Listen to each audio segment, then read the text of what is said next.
주옵소서. 그 말씀으로 인하여 승리하며 사는 저희들 되게 하옵소서. 예수님의 이름으로 기도하옵나이다. 아멘. 용비어 청가라는 것을 보면 뿌리 깊은 나무가 바람에 흔들리지 아니하고 또 샘이 깊으면 가물에 그치지 않는다는 그런 이야기가 있습니다. 그죠? 신앙생활도 마찬가지입니다. 믿음의 뿌리를 깊이 내리면 아무리 세상 살기가 힘들고 어려워도 사단이 역사하고 그렇게 해도 전혀 믿음의 흔들림이 없이 하나님 오시는 그날까지 신앙생활 잘 해나가는 것을 볼 수 있습니다. 여러분의 믿음이 더욱더 뿌리를 깊이 내리기를 축복합니다.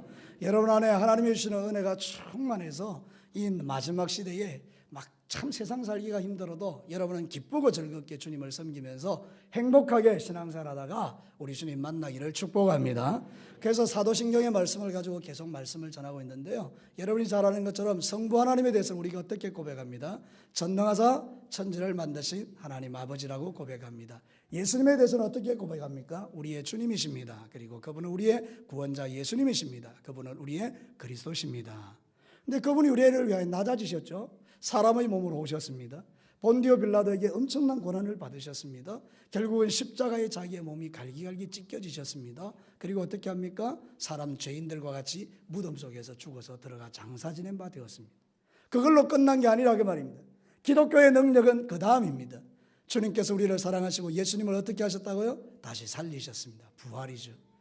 그리고 나서 주님의 몸이 영광으로 변하여 하늘로 올라가셨죠. 그리고 주님의 보좌 우편에 앉아 계셨습니다. 그리고 이제는 거기로부터 우리를 뭐하러 오신다고요? 심판하러 오시죠. 예수 안 믿는 사람에게는 영원한 지옥의 심판을, 예수 믿는 저와 여러분은 주님을 잘 섬긴 것에 대해서 상급의 심판을 하러 우리 주님 곧 오실 것입니다. 이것을 주님의 높아지심이다 이렇게 말합니다. 오늘은 여러분들에 대해서 성령님에 대해서 말씀을 좀 전하려고 합니다. 여러분, 오히려 가만히 생각해 보면 지금 마지막 시대는 성령의 시대임에도 불구하고 신앙 고백은 너무 간단하게 나와 있습니다. 성령을 믿사오면. 제가 이 부분을 가지고 참 고민을 많이 했습니다. 왜냐하면 성령을 믿는다라는 것에 대해서 다른 설명이 없으니까, 이 성경에는 보면 성령에 대한 이야기가 너무 많은데 성령에 대해서 설명이 없으니까 고민이 됐는데, 기도하는 중에 이런 마음을 가졌습니다. 성령님으로 인하여 우리는 위에와 아래가 다 믿어지는구나. 무슨 이야기인지 아십니까? 성령님이 우리 안에 오심으로 말미암아 우리는 전능하신 하나님도 믿고 예수님도 믿게 된 것입니다. 전능하신 이 성령 하나님의 능력으로 말미암아 우리는 아래 것도 다 믿게 된 것입니다. 그것이 무엇입니까? 우리가 성령을 믿사오며 그 다음에 뭐가 있습니까? 성령을 믿사오며 거룩한 공예와 또 성도와 교통하는 것과 죄를 사하여 주시는 것과 몸이 다시 사는 것과 영원히 사는 것을 믿게 됩니다. 성령님으로 말미암아 위와 아래를 다 믿게 되는 이 일에 있어서 성령님이 딱 가운데 서셔서 그 역할을 하신다는 것을 깨닫게 됐습니다. 여러분, 성령님은 너무 중요합니다. 우리는 성령이라면 성령 충만 이러다 보니까 성령이 마치 귀신이나 이런 것처럼 생각한다고요. 아닙니다, 여러분. 성령 하나님은 하나님과 똑같으신 분입니다. 그래서 삼위 하나님 가운데 한 위를 차지하는 분입니다. 성경에 보니까 성령이라는 단어가 179번이 나와요. 구약과 신약을 보면 그리스도의 영, 하나님의 영, 여호와의 영, 성결의 영, 이런 단어들이 50번이나 나와요. 그러니까 성경에는요, 성령님이 얼마나 대단하신 분인가를 우리에게 가르치고 있다고요. 그래서 요즘은 말이죠, 성령에 대해서 하도 오해가 많으니까, 아마 그 당시에도 성령에 대한 오해가 많으니까 그냥 간단하게 성령을 믿사오며 이렇게 한 것 같아요. 지금도 보면 은사주의자들의 신비주의, 체험주의 이런 것 때문에 정말 성령님은 너무 좋으신 분인데 오해가 돼가지고 성령의 성자도 못 꺼내게 만드는 그런 일들이 교회 안에 있을 수 있는데, 오늘 제가 하나님의 말씀을 선포할 때에 여러분들에게 성령님이 얼마나 좋으신 분인가를 깨닫고 마지막 시대를 성령과 함께 동행하면서 여러분의 남은 인생이 풍성한 하나님의 은혜를 누리시기를 주의 이름으로 축복합니다. 그러면 성경이 가르치고 있는 성령이 뭐냐? 그래서 첫 번째는 이런 것입니다. 성령님은 삼위 하나님 가운데 제3위에 해당되는 하나님이십니다. 여러분, 하나님은 세 분으로 존재하십니다. 여러분이 잘 아는 것처럼 성부 하나님, 아버지 하나님, 성자 하나님, 예수 그리스도, 세 번째는 성령 하나님. 그래서 하나님은 세 분으로 존재하신다는 거예요. 하나님이 한 분이신데 세 분으로 존재한다는 게 이게 신비잖아요. 그래서 기독교를 가르쳐서 신비한 종교다 이렇게 말합니다. 신비하다는 것은 미스테리하다, 뭔가 좀 이상하다 이런 게 아닙니다. 이 신비하다는 뜻이 뭔가 하면 이런 것입니다. 인간의 이성으로는 이해할 수 없지만은 놀라우신 하나님의 은혜 가운데서 우리에게 베풀으시는 하나님의 축복, 그걸 신비라고 말하는 것입니다. 여러분, 이 신비한 이것이 뭔가 하면 천지 창조한 것도 신비한 거예요. 사실은 말씀으로 천지를 창조한 게 이게 신비 아닙니까?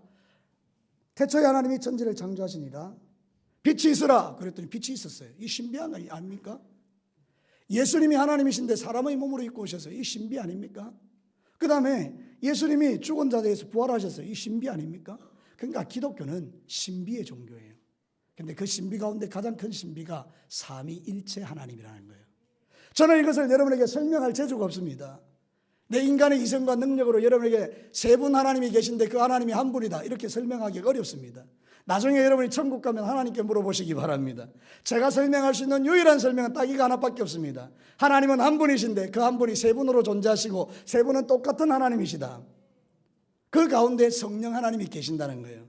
근데 우리는 이 성령 하나님을 무시한다는 거죠. 성령이 하나님이신데 그 하나님을 멸시하고 무시할 때가 많다는 거예요. 그래서 성경은 성령 하나님을 멸시하지 말라고 말씀하고 있는 거죠. 성령 하나님은 성부, 성자, 성령 세 분 하나님으로 똑같이 영광을 받으십니다. 여러분 마태복음 28장 19절에 보면 그러므로 너희는 가서 모든 민족을 제자로 삼아 아버지와 아들과 성령의 이름으로 세례를 주고, 만약에 이 하나님이 성령 하나님이 하나님이 아니라면 이 말씀은 이렇게 되어야 됩니다. 너희는 가서 모든 족속으로 제자를 삼아 아버지 하나님의 이름으로 세례를 주고 이래 버려야 됩니다. 그런데 놀랍게도 성경은 아버지와 아들과 성령을 똑같은 위치에 둡니다. 그러니까 성령님이 하나님이라는 것을 우리에게 전가하는 것이죠. 제가 웨스트민스터 신앙고백서 11문을 봤습니다. 웨스트민스터 신앙고백 제 대교리문답에 보면 11번에 성자와 성령이 성부와 똑같은 하나님이신 것을 어떻게 나타납니까? 이렇게 질문하니까 대답이 이렇습니다. 성경이, 하나님의 말씀이 하나님께만 고유한 이름과 속성과 일들과 예배를 성자와 성령에게도 돌림으로써 성자와 성령이 성부와 똑같은 하나님이신 것을 나타냅니다. 그러니까 이 말이 뭡니까? 하나님만 받아야 되는 영광, 하나님만 가지고 있는 속성, 하나님만 가지고 있는 그 아름다우심을 똑같이 예수님에게도 성령님에게도 돌리고 있더라는 것입니다. 그래서 우리는 이걸 믿습니다. 뭘 믿습니까? 성부 하나님도 하나님이요, 아멘. 성자 하나님이신 예수님도 하나님이요, 성령 하나님도 하나님이신 것을 믿습니다. 사랑하는 성도 여러분, 축도하잖아요, 그죠? 고린도후서 13장 13절에 축도가 나오거든요. 이렇게 주 예수 그리스도의 은혜와 하나님의 사랑과 성령의 교통하심이 너희 무리와 함께 있을지어다. 축복도 똑같이 주시는 거예요. 성부 하나님, 성자 하나님, 성령 하나님이 똑같이 우리에게 축복하시는 거예요. 그러니까 우리가 성령 하나님은 그냥 막 힘이나 파워나 아니면 귀신하고 비슷한 그런 존재가, 열등한 존재가 아니고 우리에게 영광 받으실 하나님이라는 사실을 인정하시게 되기를 축복합니다. 그럼 우리가 성령님에 대해서 함부로 말하면 안 돼요. 우리가 하나님의 이름을 망령되이 하면 안 되는 것처럼 성령 하나님에 대해서도 그렇게 존귀와 영광을 돌려드려야 되기 때문에 성령 하나님을 우리가 환영하고 모셔드려야 되는 거예요. 아버지 하나님, 나의 아버지 되심을 감사합니다. 성자 하나님이신 예수님, 나를 위하여 십자가에 죽으시고 부활하신 것 감사합니다. 성령 하나님, 내 안에 오셔서 나와 늘 함께하여 주시니 감사합니다. 이렇게 똑같이 성령, 성부, 성자 세 분 하나님을 우리가 믿고 살아야 된다. 이게 성령을 믿사오며에 들어있는 고백 내용입니다. 두 번째로, 그러면 성령님이 어떤 분이냐 그럴 때 오늘 성경은 그분을 보혜사라고 말합니다. 이제 성경으로 한번 돌아가겠습니다. 자, 여러분 한번 봅시다. 26절 한 목소리로 함께 읽겠습니다. 시작. 보혜사 곧 아버지께서 내 이름으로 보내실 성령 그가 너희에게 모든 것을 가르치고 내가 너희에게 말한 모든 것을 생각나게 하시리라. 자, 고개 들어 나를 한번 보십시오. 제자들과 예수님이 계실 때 예수님이 끔찍한 이야기를 합니다. 얘들아, 나는 이제 죽는다. 여러분, 예수님 죽으면 다 끝나거든요.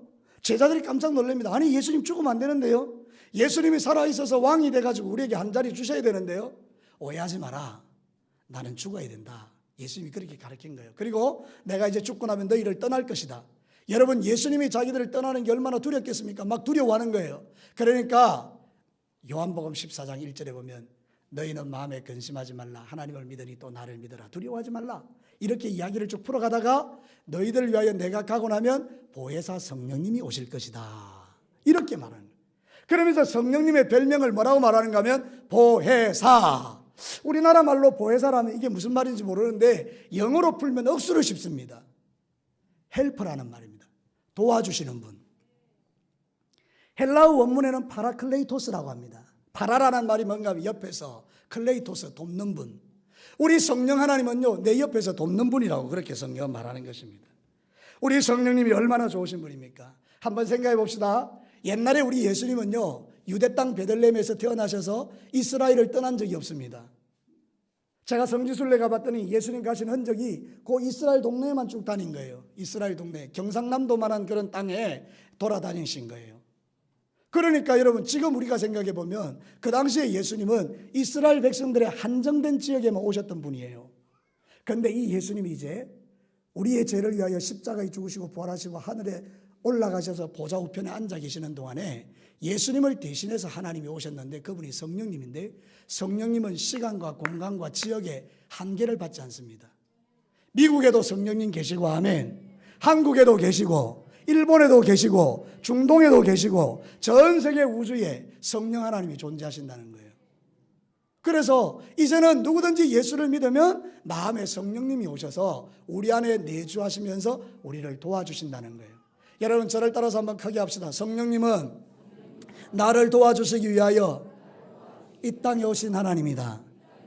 믿으시면 아멘. 그래서 성령님이 우리에게 오셔서 하시는 일들이 몇 가지 있습니다. 첫 번째는요, 진리로 인도하십니다. 요한복음 16장 13절에 그러나 진리의 성령이 오시면 그가 너희를 모든 진리 가운데로 인도하시리니 그가 스스로 말하지 않고 오직 들은 것을 말하며 장래 일을 너희에게 알리시리라. 여러분, 성령님을 가리켜서 진리의 영이라고 하죠. 여러분, 세상에는 진리라고 말하는 게 많죠. 다 가짜입니다. 여러분, 불교도 진리라고 말하고 마호메도 진리라고 말하고 공자도 진리라고 말하지만 그건 진리가 아닌 것입니다. 그런데 예수님의 성령이 우리에게 오면 우리를 어디로 끌고 간다고요? 진리. 진리는 뭘까요? 성경에서 진리는 예수님이고 진리는 성경 말씀입니다. 진리는 영원한 천국으로 우리를 인도하는 것입니다. 그래서 여러분, 성령님이 하시는 일이 뭐냐? 딱 한 가지입니다. 여러분을 믿음 생활 잘하도록 보호해 주셨다가 천국으로 데려가기까지 진리로 인도하시는 분이 성령님이십니다. 오해하지 마십시오. 우리가 성령님으로 말미암아 진리에 가까워집니다. 진리로 자꾸 나아갑니다. 우리는 성령님 때문에 영원한 천국 갈 때 흔들리지 않는 것입니다. 진리의 영, 성령은 진리의 영이신 줄로 믿으시기 바랍니다. 두 번째는 예수님을 믿게 도와주십니다. 고린도전서 12장 3절입니다. 그러므로 내가 너희에게 알리노니 하나님의 영으로 말하는 자는 누구든지 예수를 저주할 자라 하지 아니하고 또 성령으로 아니하고는 누구든지 예수를 주시라 할 수 없느니라. 여러분, 성령님이 아니면 예수님을 나의 구원자라고 고백할 수 없다는 거예요. 여러분이 예수님을 믿는 것은 여러분이 믿고 싶어서 믿는 게 아닙니다. 여러분, 성령님이 믿게 하셔서 믿는 것입니다. 여러분이 아무리 믿고 싶어도 안 믿어집니다. 제가 그런 분 봤습니다. 교회를 10년 다녔는데 저한테 상담을 하더라고요.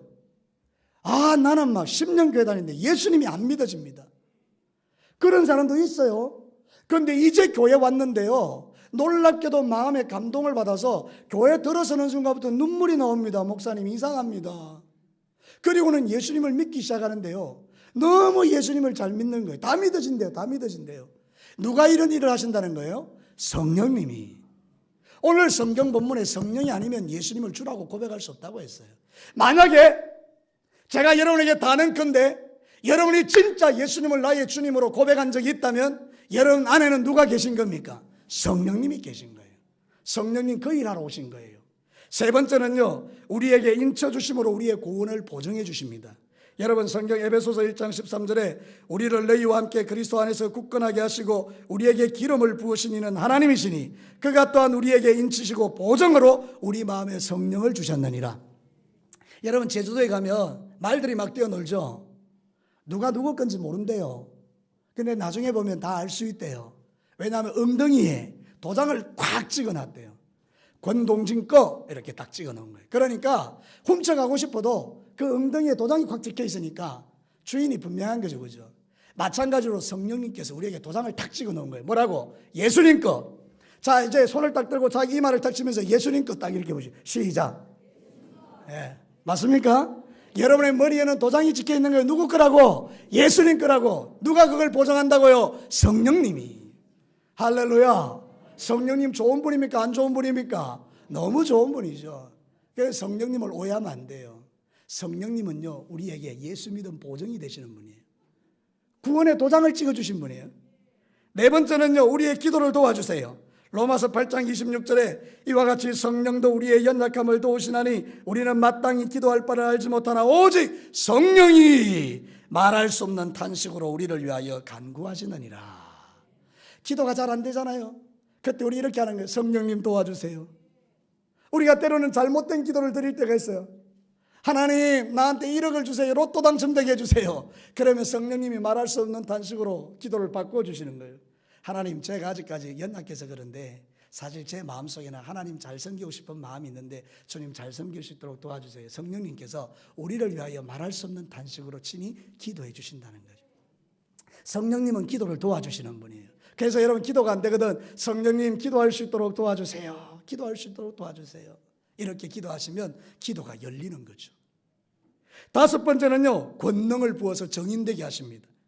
사도행전 1장 8절에 오직 성령이 너희에게 임하시면 너희가 권능을 받고 예루살렘과 온 유대와 사마리아와 땅끝까지 이르러 내 정인이 되리라. 성령님은 우리에게 권능을 주시는 분이에요. 그래서 여러분 사도들이 보면 병도 고쳤어요. 사도들이 귀신도 쫓아냈어요. 여러분 어떻게 병을 고치고 귀신을 쫓아낼 수 있습니까? 죽은 자가 살아났어요. 여러분 이게 바로 권능이라는 거예요. 성령님이 우리에게 오시면 그런 권능이 나타난다는 거죠. 그래서 예수님 전해준다는데 여러분 예수 믿는 사람은 성령을 충만하게 받으셔야 되는 줄 믿습니다. 그래야 능력이 나타나니까. 저를 위해서 기도할 때도 그렇게 기도하십시오. 우리 목사님 성령의 권능을 받아서 예루살렘과 사마리아와 유대와 땅끝까지 주의 정인되게 하옵소서. 우리 권능 다 받으셔야 돼요. 여섯 번째 마지막으로 은사를 주셔서 교회를 유익하게 하세요. 여러분 고린도전서 12장 7절과 11절에 보면 각 사람에게 성령을 나타내시면 유익하게 하려 함이라. 성령 준 거는 우리 하루가 막 교회가 찢고 뽑고 싸우라고 주신 게 아니라는 거예요. 성령을 주신 것은 교회를 유익하게 하라고 주신 거라는 거예요. 그래서 어떻게 한다고요? 어떤 사람에게는 성령으로 말미암아 지혜의 말씀을, 어떤 사람에게는 같은 성령을 따라 지식의 말씀을, 다른 사람에게는 같은 성령을 따라 믿음을, 어떤 사람에게는 한 성령으로 병 고치는 은사를, 어떤 사람에게는 능력을 행함을, 어떤 사람에게는 예언함을, 어떤 사람에게는 영들 분별함을, 다른 사람에게는 각종 방언 말함을, 어떤 사람에게는 방언을 통역함을 주시나니 이 모든 일은 같은 한 성령을 행하사 그의 뜻대로 각 사람에게 나누어 주시는 것이라.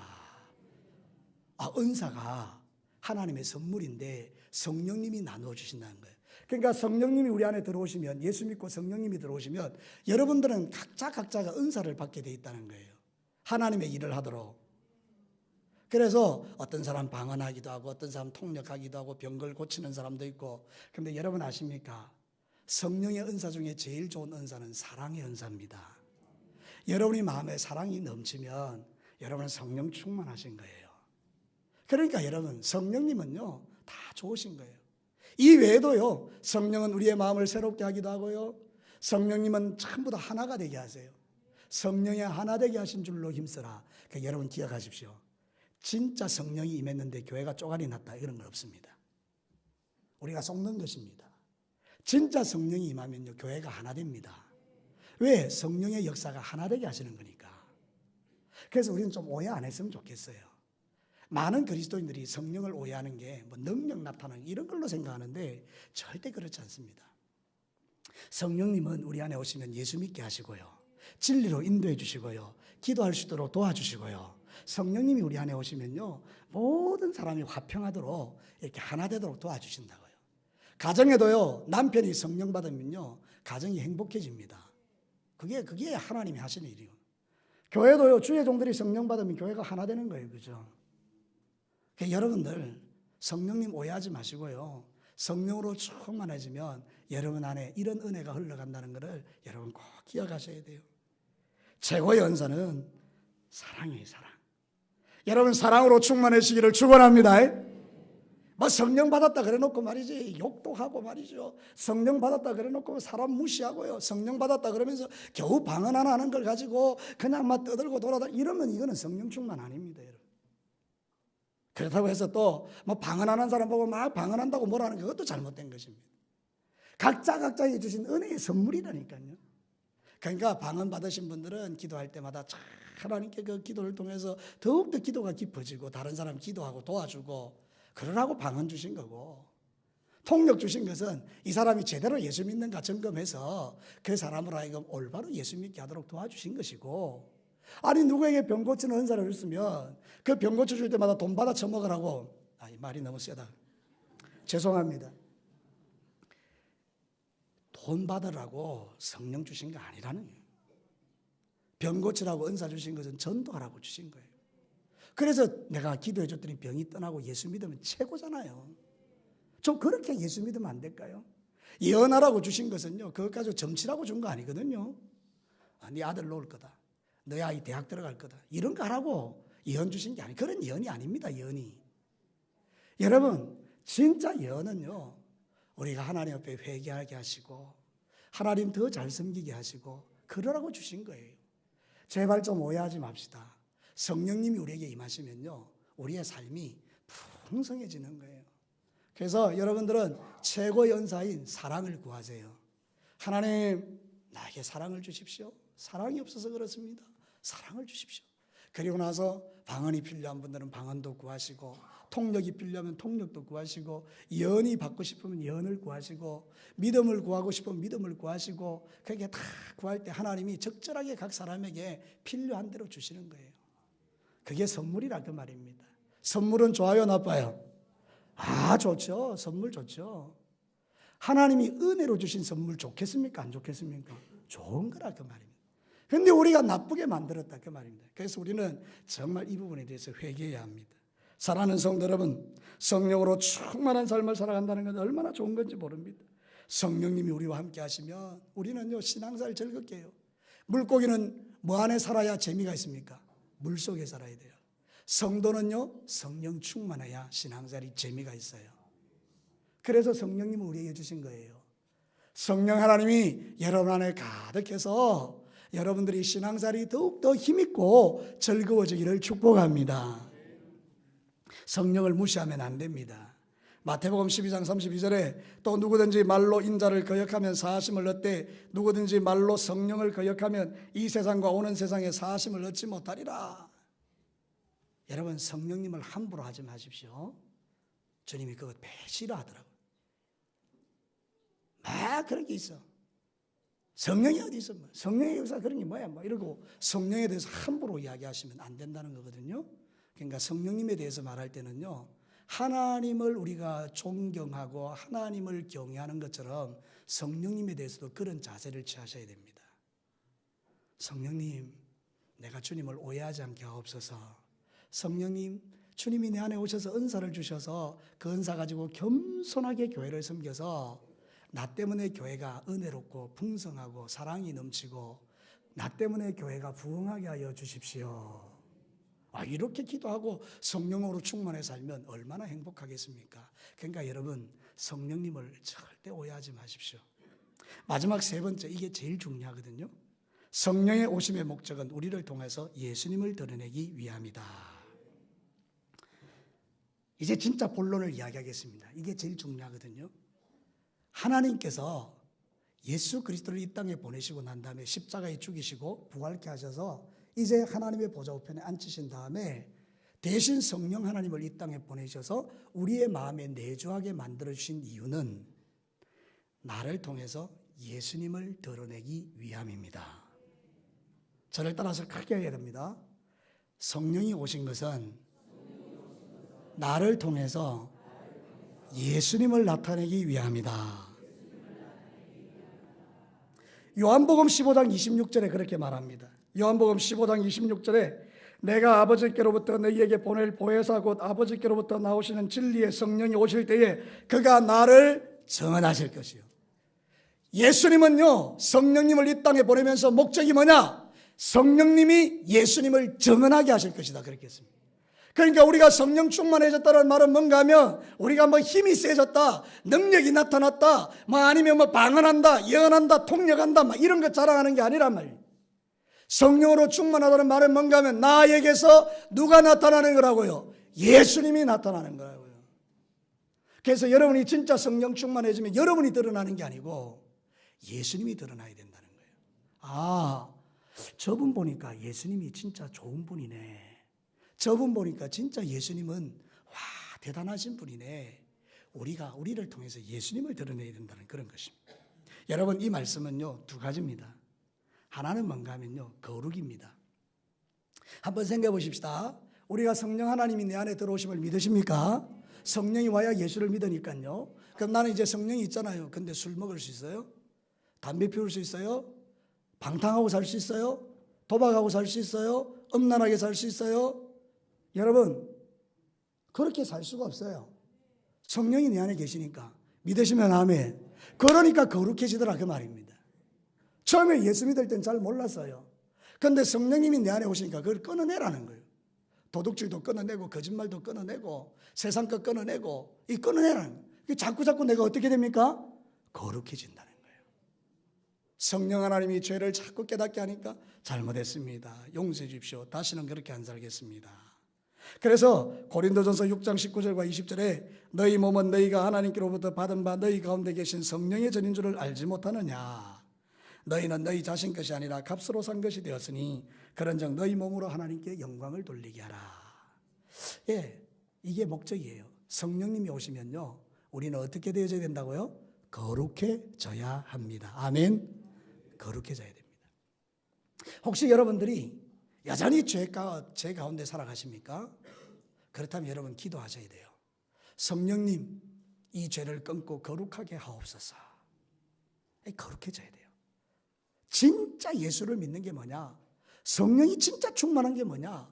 뭐 방언하고 예언하고 통역하는 거냐? 예, 그것도 있을 수 있겠지만 근데 진짜는 뭐냐?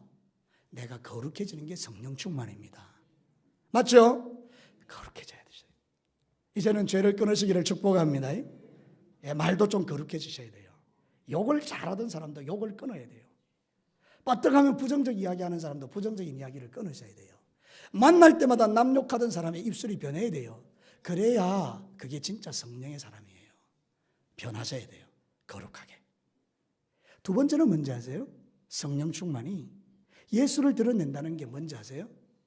바로 나를 통해서 복음이 전해지게 하는 거예요. 제가 이 말씀을 준비하면서 글을 하나 봤는데 서울에 큰나무교회라는 교회가 있는데 임종수라는 목사님이 심호하는 교회예요. 이 목사님은요 이렇게 가르쳤대요. 밖에 나가서 전도 억지로 하지 마라.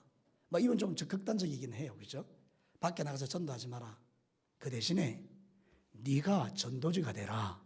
이렇게 가르쳤다는 거예요. 그러면서 이분이 하는 이야기가 비유를 이렇게 들더라고요. 교회는 주유소다. 당신들은 차다. 주일날에는 기름 넣는 날이다.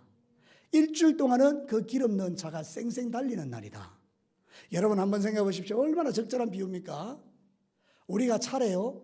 성령의 기름을 충만하게 받고 밖에 나가서 일주일 동안 열심히 돌아다니는데 우리의 이 거룩한 모습을 통해서 예수님이 자꾸 나타나니까 세상 사람들 와, 저 차 멋있네.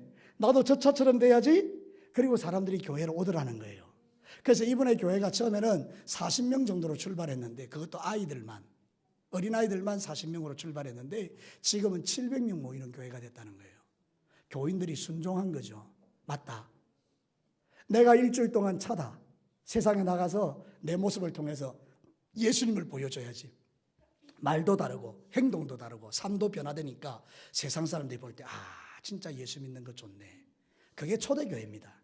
성경이 이렇게 말합니다. 사도행전 2장 47절에 하나님을 찬미하며 또 온 백성에게 칭송을 받으니 주께서 구원받는 사람을 날마다 더하게 하시니라. 사도행전 9장 31절에 그리하여 온 유대와 갈릴리와 사마리아 교회가 평안하여 든든히 서가고 주를 경외함과 성령의 위로로 진행하여 수가 더 많아지니라. 여러분 성령이 역사하니까요 우리끼리 잘 지내는 거예요. 사랑하며 화목하며 지내는 거예요. 그리고 일주일 동안 밖에 나가서 예수님의 모습을 막 보여주는 거예요. 그랬더니 세상 사람들이 내가 있는 그 예수를 보고 반하는 거예요. 와, 예수 믿으면 저렇게 되는구나. 우리 저렇게 예수 믿어야 되는구나. 에이. 그런데 여러분 한번 제 생각해 보십시오. 교회 와서 예수 믿는 흉내는 내는데 일주일 동안 뭐 자기들보다 더 못한 짓 하고 돌아다니는 예수 믿는 사람 보고 누가 예수 믿고 싶겠어요? 정말 개차반같이 사는 그 사람을 보고 누가 예수를 믿겠어요? 변해야 된다 그 말입니다. 이게 진리라는 것입니다. 사랑하는 성도 여러분, 이 마지막 시대에 우리 그리스도인들이 정말 추구해야 될 성령을 믿사오며가 뭡니까? 성령은 삼위 하나님 중에 거룩하신 하나님의 한 부분이다.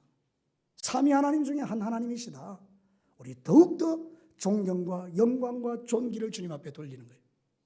그분을 인정하는 거예요. 두 번째는요, 그분 우리를 돕기 위해 오신 보혜사예요. 그래서 우리는 날마다 그 주님의 성령을 통해서 하나님이 공급하시는 힘으로 세상을 살아가는 거예요. 기도를 도와주시고 믿음을 도와주시고 우리가 세상 가운데서 새롭게 살아갈 수 있는 힘을 주시는 거예요. 그러면 이 성령 하나님 우리가 충만해지면 어떻게 되느냐? 나를 통해서 예수님이 나타난다는 거예요.